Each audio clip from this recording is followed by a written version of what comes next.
Coucou tout le monde, c'est Letty. Bienvenue dans la vidéo du mercredi pour Tout en colle. Je vous retrouve cette semaine pour créer des cartes sur le thème de l'hiver. On est en plein dedans donc ce serait quand même dommage de s'en priver. Et puis c'est l'occasion pour moi d'étraîner cette nouvelle petite copine qui est venue rejoindre les autres dans ma scrap room, à savoir la mini gel presse ronde. Vous m'avez déjà vu travailler plein de fois avec celle qui fait 6 inches, donc à peu près 15 cm. Celle-ci en fait 4, donc à peu près 10. J'ai choisi de travailler sur un papier très épais, j'ai choisi le China Douglas, vous savez qui fait partie de ceux que j'aime vraiment beaucoup. Donc ce papier fait 300 grammes et j'en ai découpé 4 morceaux, donc j'ai découpé une feuille A4 en 4 morceaux égaux.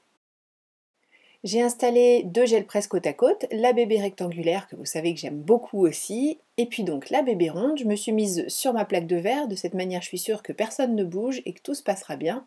Et je travaille avec de la peinture acrylique Paper Arty dans différents coloris et je vous invite à vous référer au blog pour retrouver les coloris utilisés. Bien sûr, j'ai toujours également mon papier Burke. Et pour faire les empreintes, je suis restée sur du classique. N'hésitez pas à utiliser absolument tout ce qui vous tombe sous la main, des outils dédiés à cette pratique ou alors des choses du quotidien.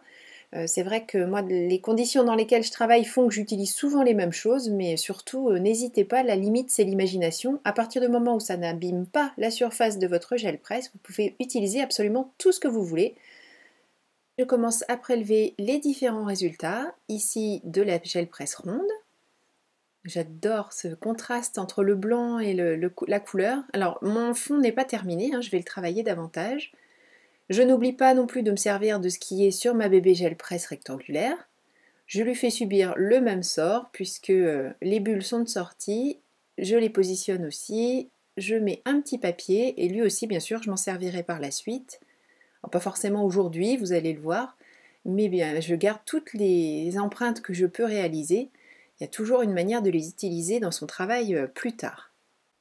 Alors, je ne l'ai pas précisé tout à l'heure, mais vous l'avez vu, je travaille avec le rouleau dur. De cette manière, j'étale des couches suffisamment fines de peinture sur mes différentes gel press. J'ai quelque chose de très uniforme, je n'ai pas les marques du rouleau.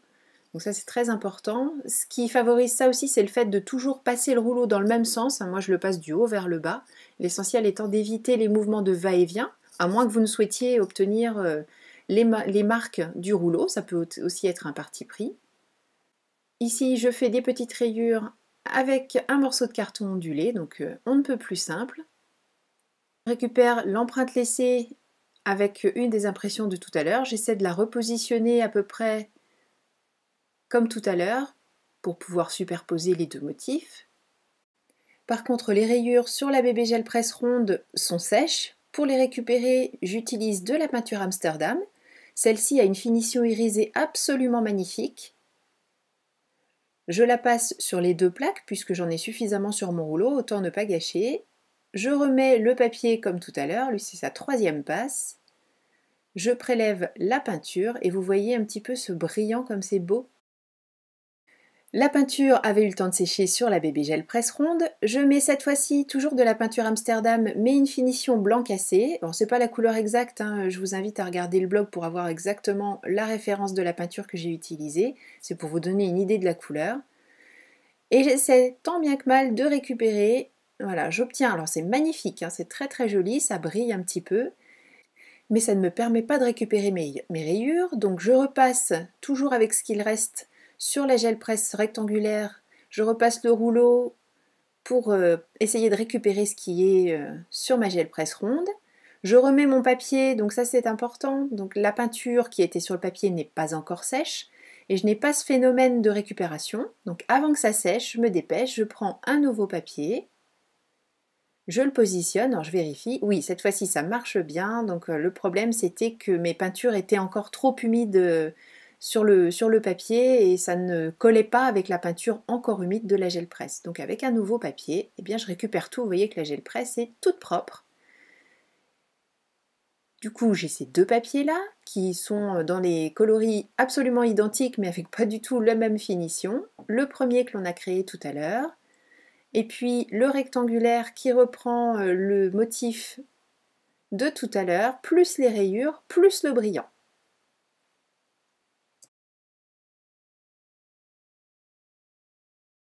Bon, je range pas tout de suite, c'est pas fini, hein. J'ai eu envie d'exploiter le côté brillant, enfin nacré, pas brillant, oui, nacré, irisé de cette peinture Amsterdam. Et je me suis dit que j'allais la passer directement au rouleau sur mon papier coloré, puisque je suis dans des tonalités de bleu par rapport aux créations que j'ai faites avec les gels presse. Et bien je reste dans ce bleu en prenant un papier Maya cette fois-ci, sur lequel je passe au rouleau la peinture irisée, en faisant des mouvements dans tous les sens pour éviter d'avoir trop les marques du rouleau. Je vous laisse admirer le résultat. Ouais, hein, ça vous fait envie, hein? Bah oui, je comprends.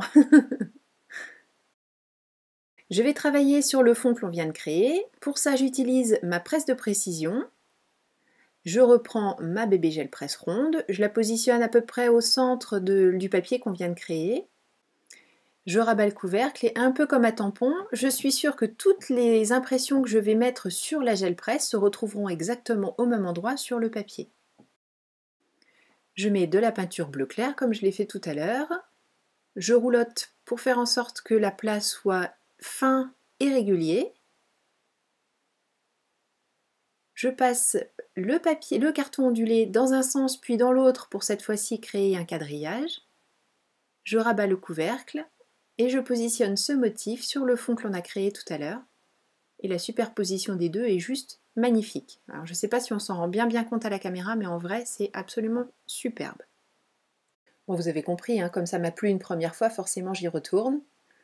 Même punition que tout à l'heure, la peinture irisée, le papier bleu marine, et je passe le rouleau. Là non plus, je ne fais pas d'aller-retour, je fais vraiment des mouvements toujours dans le même sens. Et de cette manière, je n'ai pas trop le motif du rouleau qui vient s'imprimer dans le papier. J'ai redécoupé ce papier, je suis retournée dans la presse de précision, je réinstalle la gel presse au centre de ce que je souhaite garder comme base de carte. Et comme tout à l'heure, je fais mon travail en différents aplats en utilisant les outils de prise d'empreinte que j'ai sélectionnés aujourd'hui. Par rapport à tout à l'heure, donc le motif, c'est pas que le motif a bougé, c'est qu'il restait de la peinture fraîche sur mon carton.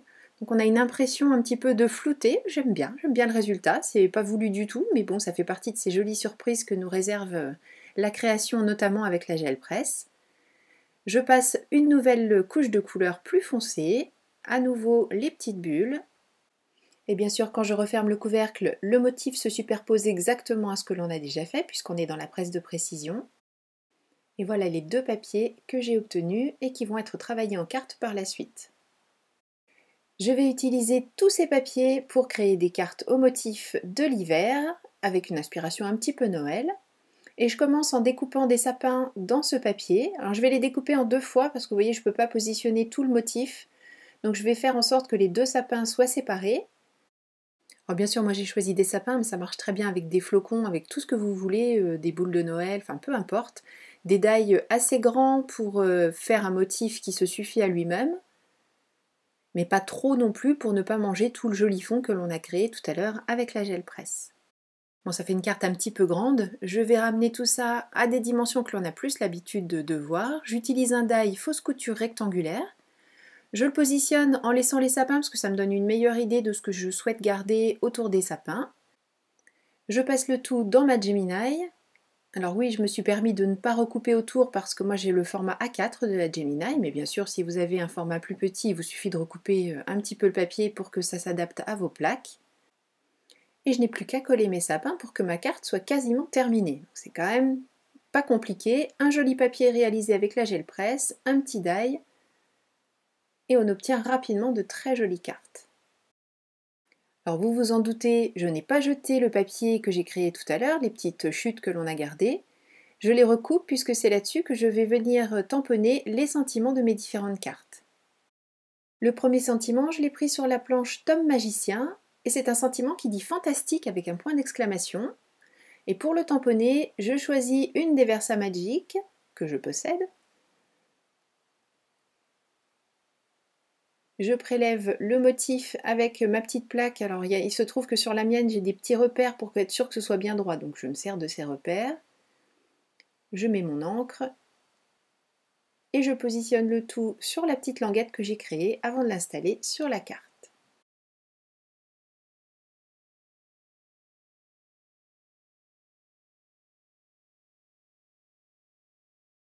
Pour la base de carte, j'ai choisi d'utiliser exactement le même papier Maya, de cette manière je suis sûre de ne pas faire de faute de goût, parce qu'on le voit quand même en transparence au travers de la peinture, donc autant rester dans des tonalités jumelles.